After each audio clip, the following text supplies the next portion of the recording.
Estamos estudiando la serie Yo Soy, la suficiencia de Cristo en una cultura de consumo, y hoy día llegamos a la cuarta declaración de Jesús en el Evangelio de Juan, donde Él se introduce como yo soy el buen pastor. Abra su Biblia ahí en Juan capítulo 10, vamos a leer los versículos del 10 al 18. Juan capítulo 10, vamos a leer ahí los versículos de 10 a 18. Todo este capítulo, desde el versículo primero, está dentro de esta analogía de Jesús como el buen pastor. La semana pasada empezamos a ver Jesús como la puerta, que es una analogía dentro de la otra que él utiliza acá. Pero hoy día vamos a tener como contexto desde el versículo 1 al 6, pero específicamente vamos a leer ahí del verso 10 al verso 18. Dice así la palabra del Señor: el ladrón no viene más que a robar, matar y destruir. Yo he venido para que tengan vida y la tengan en abundancia. Yo soy el buen pastor. El buen pastor da su vida por las ovejas. El asalariado no es el pastor, y a él no le pertenecen las ovejas. Cuando ve que el lobo se acerca, abandona las ovejas y huye. Entonces el lobo ataca al rebaño y lo dispersa. Y ese hombre huye porque, siendo asalariado, no le importan las ovejas. Yo soy el buen pastor, conozco a mis ovejas y ellas me conocen a mí, así como el Padre me conoce a mí y yo conozco a él, y doy mi vida por las ovejas.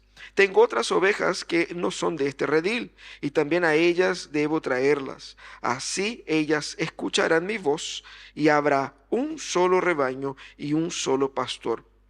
Por eso me ama el Padre, porque entrego mi vida para volver a recibirla. Nadie me la arrebata, sino que yo la entrego por mi propia voluntad. Tengo autoridad para entregarla y tengo también autoridad para volver a recibirla. Este es el mandamiento que recibí de mi Padre. ¿Por qué nosotros nos sentimos tan solos? ¿Por qué la soledad es un problema tan grande en nuestros días?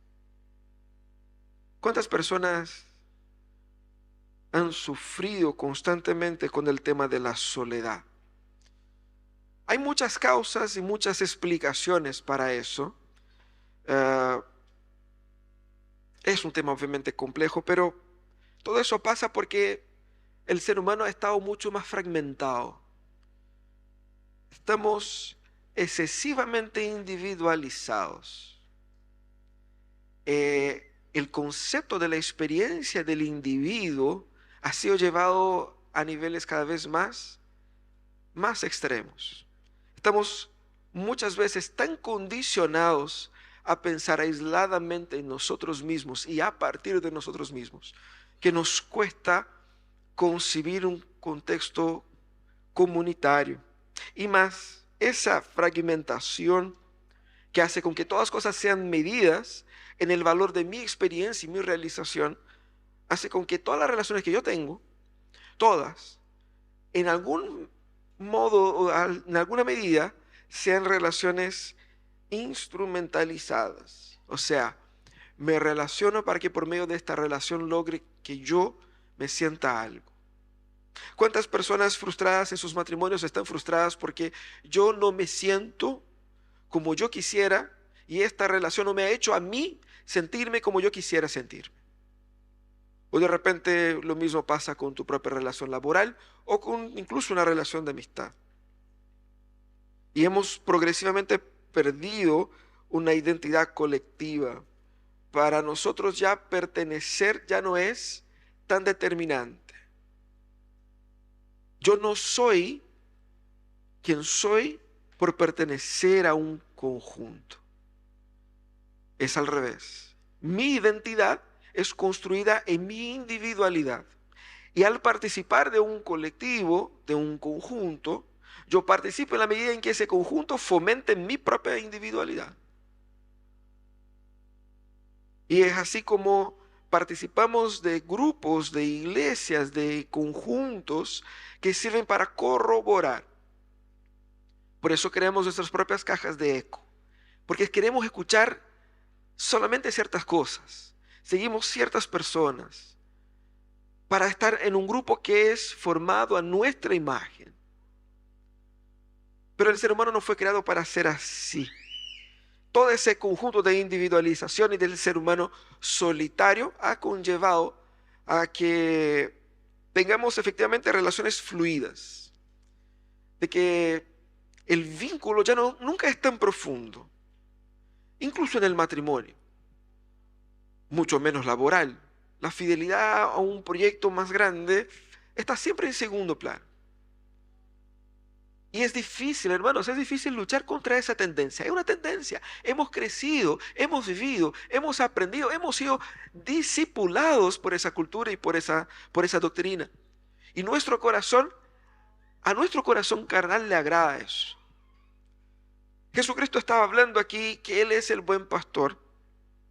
Y en ese contexto Él nos ayuda a entender cómo Él, como buen pastor, trae el antídoto, la respuesta para una cultura tan individualizada y solitaria. Quizás la soledad que cargas en el corazón, producto de esa cultura,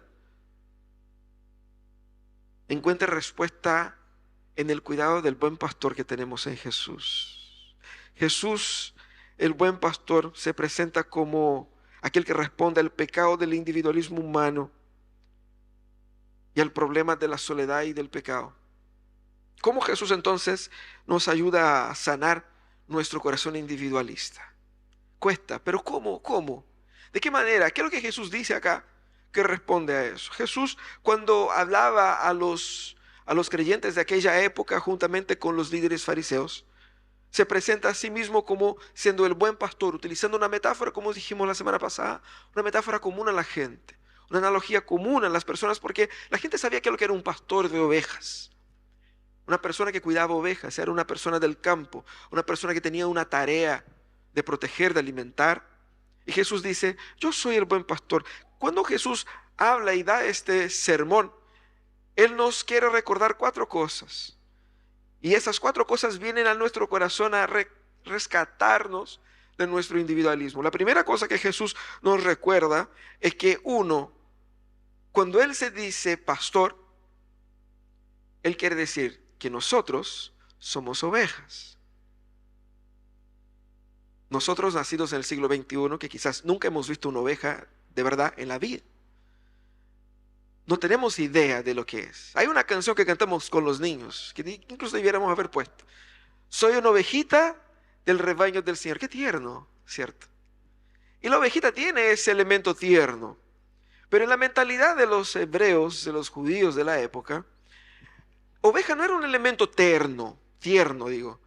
Oveja era un elemento terco y estúpido, incapaz de cuidarse, incapaz de percibir su propio peligro, incapaz de mantenerse por sí sola, totalmente dependiente del cuidado de un pastor. Entonces Jesús revela quién es Él, revelando primeramente nuestra propia condición de dependencia y vulnerabilidad. La idea de Jesús presentándose como pastor y nosotros siendo las ovejas es que tanto el alimento como la protección que yo necesito depende de Él. Y eso va al corazón del ser humano autovalente, independiente, adulto, que trabaja, que se la gana la vida, que pone comida en la mesa y que se la arregla con todo. Nosotros valoramos ese perfil y queremos que sean personas autovalentes, que vayan y que luchen y que consigan las respuestas. Y creemos el cuento de que somos autónomos e independientes. Pero una verdad bíblica es que mientras más débiles somos, más fuertes somos. ¿Por qué? Porque conocer nuestra propia fragilidad, y eso es lo que Jesús revela aquí, eso es lo que nos salva. Y es el cuento, ¿no?, de que es mejor un cobarde vivo que un valiente muerto. Porque el valiente puede ser valiente, pero puede que no sea tan fuerte para derrotar al otro. Y muere. El cobarde sobrevive porque es consciente de su debilidad. Cuando Jesús se presenta aquí como pastor, Él quiere que recordemos que, hermanos, nosotros no somos autovalentes en esa vida. Necesitamos reconocer nuestra fragilidad y solamente cuando nosotros abrazamos nuestra dependencia de Jesús y nos sometemos a su discipulado, nos sometemos a su cuidado, nos sometemos a su protección, es cuando disfrutamos de la plenitud de vida que Él ofrece, el versículo 10. Él dijo, el versículo 10, el ladrón no viene más que para robar, matar y destruir. Yo he venido para que tengan vida y vida en abundancia. La vida que da es Él, no la conseguimos nosotros. Somos ovejas, hermanos. Hermanos, debemos recordar que somos ovejas. No somos nuestro propio pastor. Dependo de Jesús. Soy débil, frágil y limitado. Debo partir por ahí. Jesús se presenta como el buen pastor, recordándonos que somos sus ovejas. Pero lo que Él quiere dejar en claro es que estas ovejas, aquellos que creen en Él, le pertenecen a Él. Y eso es una verdad muy olvidada en nuestro cristianismo popular. Jesús deja en claro que sus ovejas le pertenecen a Él. Él dice en el versículo 14, mis ovejas. Primeramente hace un contraste con el asalariado del versículo 12. Porque dice, el asalariado no es el pastor. Y a él no le pertenecen las ovejas. Por ende, al pastor sí le pertenecen las ovejas. La actitud del asalariado de abandonar a las ovejas cuando surgen los problemas es resultado de que a este uno no le pertenece. Y él culmina diciendo, él hace eso porque a él no le importan las ovejas. Final del versículo 13. ¿Quién es ese asalariado, pastor? Hemos dicho la semana pasada y reforzamos acá, Jesús en ese contraste está haciendo una primera referencia a los líderes judíos como aquellos que se adueñaban de la religión, pero también lo que Jesús menciona como asalariado aquí son todas aquellas personas, cosas que ocupan el lugar salvador de Jesús en tu vida. Porque una persona confía en su vida profesional como para hacerse una persona realizada, pero cuando su vida profesional se va a la B, te deja botado. Cuando uno confía en su poder, en su autonomía por los bienes y por las cosas que tiene, cuando pierden estas cosas, te dejan botado. Hermanos, de alguna manera, cualquier otro Dios que te trate de dar significado, propósito, que no sea Jesucristo, te desilusionará y te dejará botado. Pero Jesús va a decir, no, yo soy el pastor y yo soy el dueño de esas ovejas. Porque ellas me pertenecen, yo me preocupo con ellas. La preocupación de Jesús por los que son suyos es verdadera. Él verdaderamente la ama. Y diferentemente de lo que nosotros pensamos, esa idea de que pertenecemos a Jesús es muy potente. Porque como la gente piensa, yo tengo una fe en Jesús. Es como si yo tuviera a Jesús.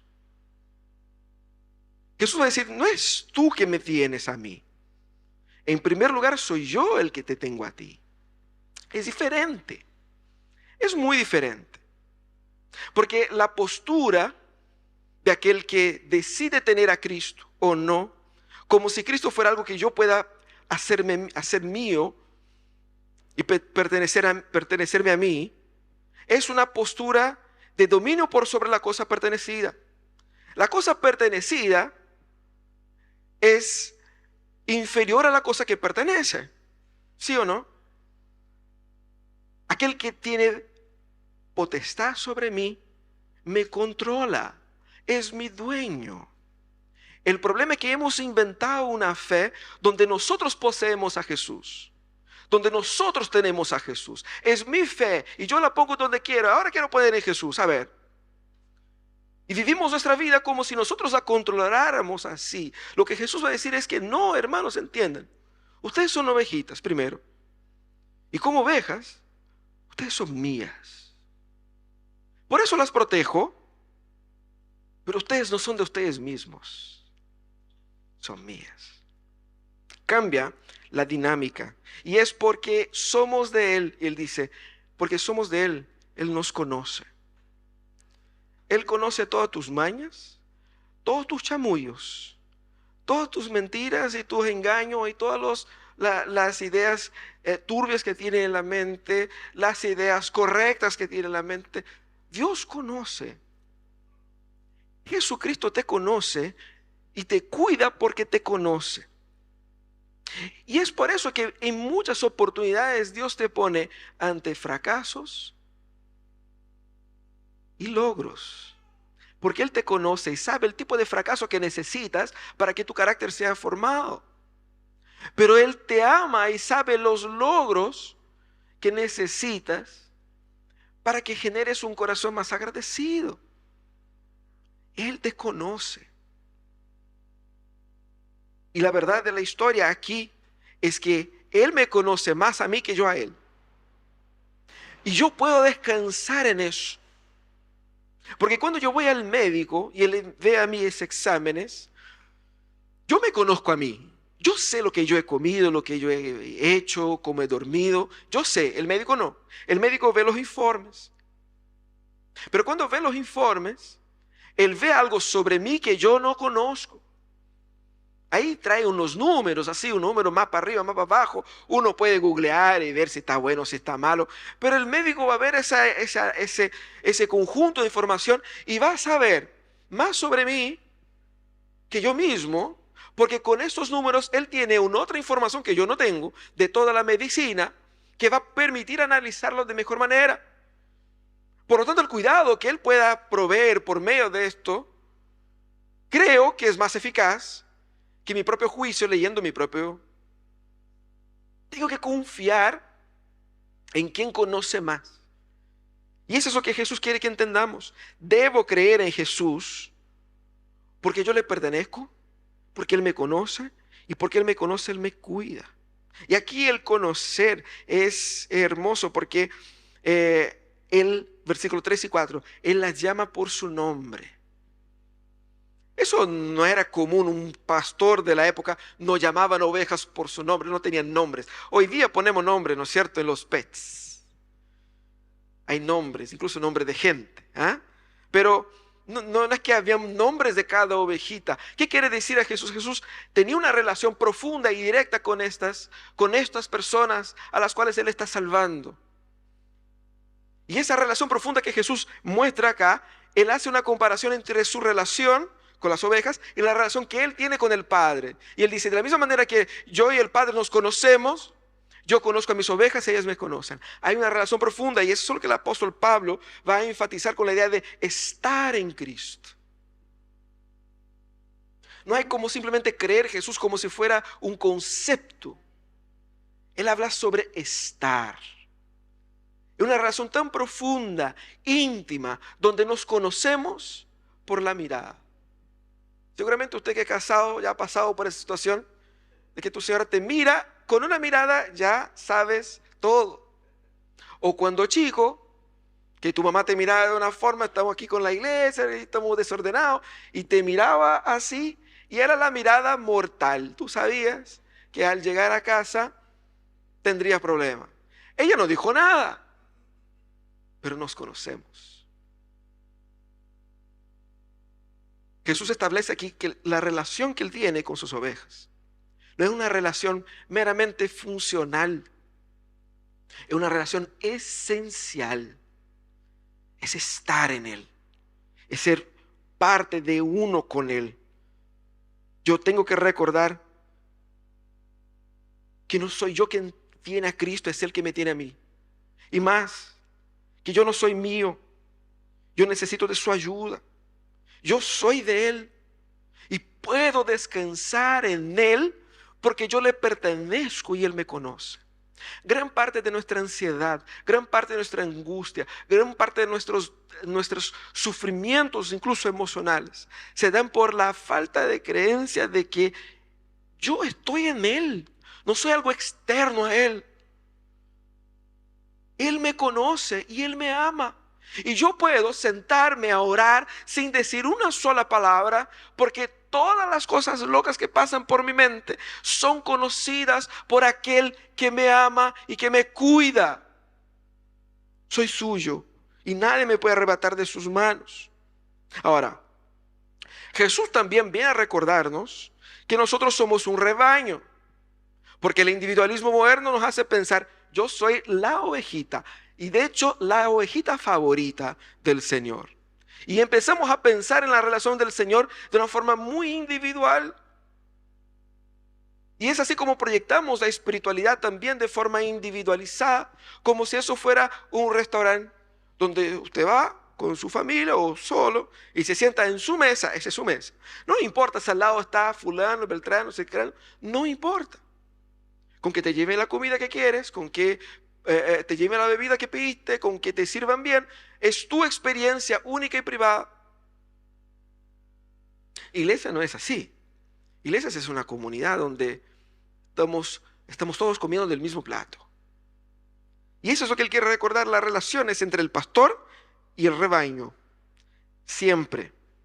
Y Jesús enfatiza en el versículo 16 que esa relación es entre él y el rebaño para que al final haya un solo pastor y un solo rebaño. Hermanos, miremos al Antiguo Testamento. ¿Se han dado cuenta de que Dios siempre habla de una nación, de un pueblo? Dios empezó el proceso de redención de una forma más explícita con Abraham. ¿Qué dice Dios para Abraham? ¿Qué promete Dios a Abraham? Yo voy a hacer de ti una nación. Porque Dios tiene esa fijación con la idea de nación, de pueblo. Y después vemos el Nuevo Testamento, uno va a decir, no, pero eso se acabó en el Antiguo Testamento. No, vemos el Nuevo Testamento. Pedro, cuando dice allá en 1 Pedro que nosotros somos nación santa, pueblo de propiedad exclusiva. Y que Pablo va a decir que Dios nos predestinó y nos unió a Cristo en su cuerpo, que es la iglesia. Cuerpo, iglesia, familia. ¿Por qué Dios habla siempre en ese lenguaje colectivo? Nosotros conocemos a Dios no como la singularidad de un individuo, sino que son tres personas que viven en perfecta unidad. Y Dios crea al ser humano y lo crea comunitariamente para que viva en armonía, en comunidad. Cuando el ser humano peca, ¿qué es lo primero que hizo el ser humano? Además de ocultarse y hacerse el loco, fue echar a perder la comunidad. Echó culpa a su señora, echó culpa a su creador. Destruyó todas las relaciones que tenía. Adán solo tenía dos amigos. Era Dios y su señora. Y en una frase él traiciona a los dos. Ese es el poder del pecado. Cuando Cristo viene a restaurar todas las cosas, Él viene a restaurar también la armonía comunitaria. Y Él nos salva comunitariamente. El libro de Apocalipsis habla que Cristo va a venir a traer y a llevar de vuelta a su iglesia. No son individuos roots separados, independientes, autónomos, indiferentes uno del otro. No significa que Él va a salvar así como que al lote, porque Él conoce cada una, pero a cada una la incluye en su redil, en su pueblo. Y eso confronta muchísimo nuestro pensamiento individualista, porque nosotros simplificamos el cristianismo como algo que viene a suplir mi deseo individual. Pero pensemos por un instante, ¿cuál es el primer mandamiento? El mandamiento más importante. Le preguntaron eso a Jesús. Jesús, ¿cuál es el mandamiento más importante? ¿Cuál es? Amar a Dios. Y después el segundo, amar al prójimo. Si el mandamiento más importante es el amor, algo quiere decir, porque no existe amor si no existe relación. No existe amor si no existe comunidad. No existe amor si no existe ese estar con el otro, ese servir al otro. Esa individualidad o ese individualismo contemporáneo es el antiamor, es el antidios. Pero el amor que Dios encarna y representa, el amor por el cual Él busca y da su vida por sus ovejas, ese es el amor que es entregarse en pos del otro. A veces podemos estar aquí pensando en cuáles son los beneficios que esta iglesia en particular me está dando a mí. ¿Qué gano con eso? Me gusta la música, ok, me gusta la prédica, ok, me gusta el ambiente, la gente más o menos, el cafecito, voy poniendo nota de mi experiencia personal. Porque yo soy la medida y mi experiencia es la medida de todas las cosas. Pero el Señor quiere que cambiemos nuestra perspectiva. Nosotros somos parte de un rebaño, que es un conjunto de personas que conforman el cuerpo de Cristo. Y al ser parte de esta comunidad, mis necesidades y deseos individuales pierden importancia en pro del beneficio del otro. Ser rebaño significa que la dinámica del rebaño como un todo es más importante que las necesidades individuales de cada uno. De hecho, yo me someto y me esfuerzo para que otros sean beneficiados y no yo. Eso es ser iglesia. Eso es ser creyente. Eso es ser oveja de Jesús. Si nosotros queremos ser ovejas de Jesús, Jesús nos guiará hacia su rebaño y es así como su rebaño funciona. Ahora, si usted quiere vivir como una oveja autónoma o como una oveja única de Jesús, teniendo su redil para ti mismo solamente, tendrá que buscar un otro pastor. Porque este pastor tiene un rebaño con muchas ovejas y más. Él dice, tengo otras ovejas que no están aquí y las tengo que buscar también. ¿De quién está hablando Jesús aquí? De nosotros. Porque tú y yo, nosotros no estábamos en el siglo I allá. Y a nosotros nos vino a buscar para poner en ese redil junto con aquellas ovejas. Un solo pastor, un solo rebaño. No existe cristianismo sin iglesia. La obra de Cristo es reunir su rebaño, reunir su pueblo. Él es la cabeza de la iglesia. ¿Por qué? Porque esa idea de cristianismo privado, individual, no existe. Eso es anti-evangelio. El evangelio, la fe en el evangelio, ella es formada en la comunidad. Eso no es una cámara de eco que viene solamente a las personas que ya están de acuerdo con eso y aquí hablamos todo igual porque pensamos igual, porque queremos. No, o sea, hemos traído una colección de gente diferente, que piensa diferente, que está siendo transformada, que tiene sus hijos y sus ídolos siendo quebrantados por Jesús, para que seamos todos a la imagen del pastor y no a la nuestra propia. Por lo tanto, mi dependencia de Dios, que hemos hablado en el punto anterior, solo se experimenta. Y solo puedo decir que creo que dependo de Dios cuando vivo la dependencia del otro. No te hagas idea de que puedes vivir en dependencia de Dios fuera de la iglesia. Yo declaro que confío en Dios cuando vivo en el contexto de la comunidad. Y es por eso que Juan va a decir en 1 Juan 4:20, dice que si alguien afirma yo amo a Dios pero odia a su hermano, es un mentiroso. Pues el que no ama a su hermano, a quien ha visto, no puede amar a Dios a quien no ha visto. Somos un rebaño. Pero Jesucristo no solamente nos recuerda que somos ovejas, que somos sus ovejas, que estamos en ese rebaño, pero lo más importante y el punto central de toda esa analogía aquí, nos recuerda que solo tenemos vida porque Él murió en nuestro lugar. Seguramente usted va a pensar, no, pastor, eso ya sé, eso es cristianismo básico. Es en la primera clase eso que te dicen, Jesús murió por ti.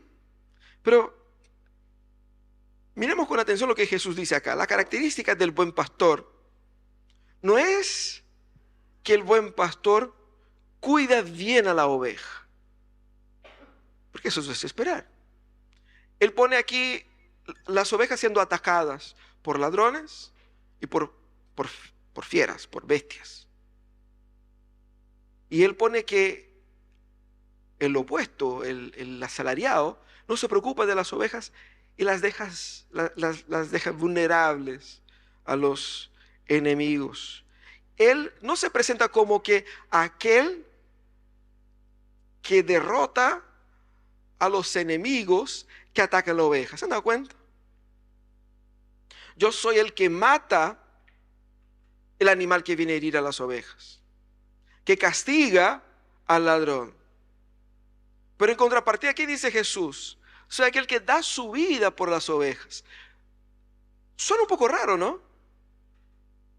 Porque pensando de forma bastante rápida, si él da su vida por las ovejas luchando contra un animal, él muere, el animal vive y mata a las ovejas. Él muere junto con sus ovejas. Todos pierden. ¿Cuál es la lógica de lo que Jesús está diciendo acá? ¿Qué significa que él diga en ese contexto que él da su vida por las ovejas? Cuando la lógica sería derrotar a los enemigos que avanzan contra las ovejas, protegerlas eficazmente. Aquí es donde Jesús se sale de la metáfora. Jesús él utiliza toda esa analogía, pero aquí en ese momento, él como se sale de la analogía y empieza a hablar de temas que van más allá de lo que la misma comparación oveja-pastor permite. Y es interesante porque él va a afirmar que él es digno de ser creído. Ese es su punto acá. ¿Por qué creer en Jesús? Por eso están discutiendo. Él es digno de ser creído, porque al contrario de todos, él es el único capaz de salvar a la vida de la oveja. Esa es su meta. ¿Y cómo es que él salva la vida de las ovejas? Derrotando el más grande enemigo que atenta contra ellas. Al morir por ellas, él mata la muerte que las amenazaba. La muerte de Cristo en nuestro lugar es la muerte de la muerte, para que la muerte no nos alcance nunca más. Y de esa manera nos libra eternamente del poder de la muerte. Eso es lo que Jesús está diciendo acá. Y Jesús dice claramente, dar su vida en beneficio de ellas. No hay ninguna ganancia personal, no hay ningún beneficio personal, es totalmente en favor de ellas. Y ese es el elemento que nos amarra a Cristo. Ese es el elemento que me hace totalmente perteneciente a Cristo, subserviente a Cristo, sin poder desamarrarme de Cristo, porque Él es el único capaz de entregar una solución definitiva, concreta, para el único problema que es la causa de todos los demás. Por lo tanto, la esencia del cristianismo está en que mi vida depende de que Cristo haya entregado su vida por mí. Pero nuestra mente en ese momento es capaz de hacer un montón de ilaciones que son herejes. Muchas veces la gente ve la muerte de Jesús como una especie de mártir o como una especie de víctima, rehén de los malos líderes judíos y romanos de la época, o como una especie de testimonio. Mira lo que Jesús hizo, imitemos su conducta. Pero esas tres visiones son equivocadas. Primero, porque el mártir, y él dice que no es un mártir porque él dice que mi vida es mía y nadie me la quita. En otras palabras, él no es un mártir, porque un mártir como no tiene opción. Un mártir muere por una causa, muere en lugar del otro, para que el otro no muera, pero él sí muere y no tiene vuelta. Él no tiene opción. O es morir por la causa, o es ver su causa fracasar. Jesús no es un mártir. Jesús dice, yo doy mi vida voluntariamente. Yo tengo autoridad para darla y para quitarla. Por lo tanto, no estoy aquí siendo martirizado simplemente. Él está haciendo algo más. En segundo lugar, Jesús dice que tampoco es víctima, porque Él dice, yo tengo autoridad para entregar mi vida y para tomarla de vuelta. Y Jesús dice en ese mismo texto que Él iba a morir y iba a resucitar. Él había dicho a sus discípulos al menos 3 veces de forma explícita, me van a matar, yo voy a morir, me van a enterrar, voy a resucitar 3 días después. Y después que pasó todo, ellos, ¡qué sorpresa! No sabía que Jesús había resucitado. Pero aquí dice, yo tengo autoridad para entregar mi vida y para recibir de vuelta. No soy ninguna víctima. Yo sé exactamente lo que estoy haciendo. Y Jesús aquí tampoco muere como un ejemplo para nosotros, como muchos de una teología liberal y progresista quieren hacernos ver, así como Jesús como meramente un ejemplo nomás, para que miren el desprendimiento de Jesús, imitemos eso, y eso es lo que garantiza una vida eterna. No, no es eso. Jesús no murió como ejemplo de nada. Jesús murió para lograr un objetivo muy específico que solamente su muerte podría lograr, pero que Era un conjunto, era un combo. Tenía que haber muerte y resurrección desde el principio. Para derrotar la muerte tengo que resucitar. Y eso es lo que Jesús dice acá. Solo tenemos vida porque Él tomó nuestro lugar. La idea del Cristo que nos sustituye, del sacrificio sustitutivo, vicario. Eso es lo que significa vicario, sustitutivo. Esa idea es la esencia del cristianismo. Él tomó nuestro lugar. ¿Y quién mató a Cristo en la cruz? Los judíos, no fueron los romanos, ni siquiera fueron los esclavos. ¿Quién mató a Cristo en la cruz? Fue la ira de Dios. Él se expuso al peso de la ira de Dios que nosotros merecíamos. Y Él derrotó el poder de la muerte para que nosotros viviéramos en su vida. Por eso, a este Salvador, a Él se le merece todo. A Él se le merece toda honra, toda gloria. Por eso que no hay fe en el sacrificio de Jesús. Usted no puede decir, yo creo en Jesús, sin que haya una comprensión de que Él es tan absolutamente todo para ti, tan maravilloso, tan hermoso, tan poderoso, que no quiera entregar su vida en adoración y en rendición. No hay fe en Jesús que no se transforme, que no se traduzca en adoración y sumisión. Todo tipo de fe que busca minimizar a Jesús, ponerlo como un objeto de la suerte que vaya en mi bolsillo para que me vaya bien en la vida, como una especie de magia sobrenatural que me va a abrir las puertas. Eso, hermanos, eso es misticismo disfrazado de cristianismo. Jesucristo no está ahí. Jesucristo nos llama a una entrega total y absoluta, como ovejas totalmente dependientes del pastor. Y porque Él murió por mí, todo mi respirar le pertenece. Porque Él murió por mí, nunca podré dudar de su amor y su cuidado. Cuando estés pasando por un momento de profunda angustia e incertidumbre en su vida, recuerda que aquel que te ama hizo cosas mucho más difíciles de ese problema. Por lo tanto, no tenga dudas en tu corazón. Jesús es el buen pastor. Recuerda que tú eres oveja. Tú no eres tu propio pastor. Eres dependiente. Eres frágil. Asuma la fragilidad que tienes. Porque es en tu fragilidad que Dios se hace ver en su gracia. Somos frágiles, pero tenemos un buen pastor y le pertenecemos a Él. Creer en Jesús es pertenecer a Él, es estar en Él. Cristo no es algo que yo tengo, soy yo el que soy tenido por Él. Y porque Él me tiene, yo puedo descansar en su cuidado. Recuerda que nunca andarás solo. Como dice el himno de Liverpool. Nunca caminarás solo. Porque no existe un camino solitario del cristianismo. El Dios que pertenece, al cual pertenecemos, Él nos pone en su rebaño. Y Él conduce a su rebaño. Y es su rebaño quien Él cuida. Rompa con esa visión individualista de fe. Entrégate a la comunidad. Entiende que la iglesia es el rebaño de Jesucristo.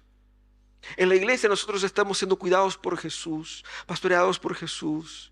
Es el lugar para entregarse, para dar sin recibir, para amar sin ser amado, pero también para amar cuando no mereciéramos ser amados, cuando nos portamos mal y el Señor nos ama por medio del amor que Él derramó en su iglesia, cuando el Señor nos alimenta por medio del alimento que Él da a su iglesia, cuando Él nos exhorta por medio de la exhortación que nace de su iglesia. Es en la iglesia que yo disfruto de la vida de Jesús. No puedes disfrutar de Jesús fuera de la iglesia. Y recuerda que toda la raíz de tu pasión y entrega por Cristo tiene que ser la cruz. Y toda la certeza que yo tengo de su amor está en la cruz. Cuando tengo cualquier duda, miro a la cruz.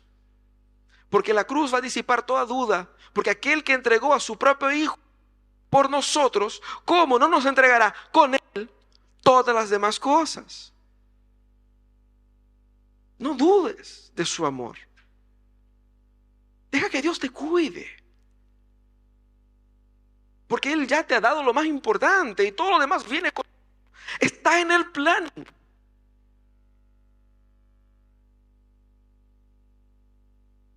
Qué bueno es poder descansar en aquel que es nuestro buen pastor.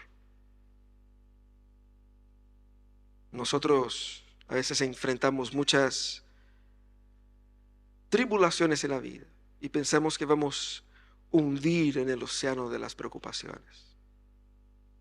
Pero Él está ahí, Él abriendo puertas, protegiéndonos, cuidándonos.